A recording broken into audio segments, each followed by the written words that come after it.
कोल्हापूर महापालिकेची निवडणूक जानेवारीच्या दुसऱ्या आठवड्यात होण्याची शक्यता आहे। त्यामुळे कार्यकर्त्यांनी आतापासून कामाला लागावं, मतदार जनतेशी संपर्क साधून त्यांच्या अडचणी जाणून घ्याव्यात असं आवाहन उच्च आणि तंत्र शिक्षण मंत्री नामदार चंद्रकांतदादा पाटील यांनी केलं।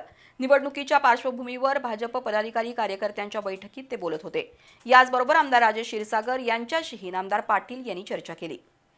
जिल्ह्यातील महापालिका, जिल्हा परिषद, पंचायत समिती निवडणुकांमध्ये भाजपला स्पष्ट बहुमत मिळावं यासाठी गेले काही दिवस नामदार चंद्रकांतदादा पाटील विविध घटकांशी चर्चा करतायत। इचलकरंजी महापालिका निवडणुकीची जबाबदारी त्यांनी आमदार प्रकाश आवाडे आणि माजी आमदार सुरेश हळवणकर यांच्यावर सोपवली आहे। शनिवारी त्यांच्याशी चर्चा केल्यानंतर सायंकाळी नामदार पाटील यांनी कोल्हापुरात पक्षाच्या प्रमुख पदाधिकाऱ्यांबरोबर चर्चा केली।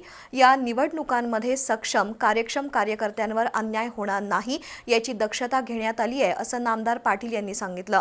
यावेळी मकरंद देशपांडे, विजय जाधव, महेश जाधव, प्राध्यापक जयंत पाटील, राहुल चिकोडे उपस्थित होते। या बैठकीनंतर नामदार पाटील यांनी आमदार राजेश क्षीरसागर यांच्याशी चर्चा केली। यामध्ये महायुती म्हणून या निवडणुका एकत्र लढूया अशी सूचना क्षीरसागर यांनी केली।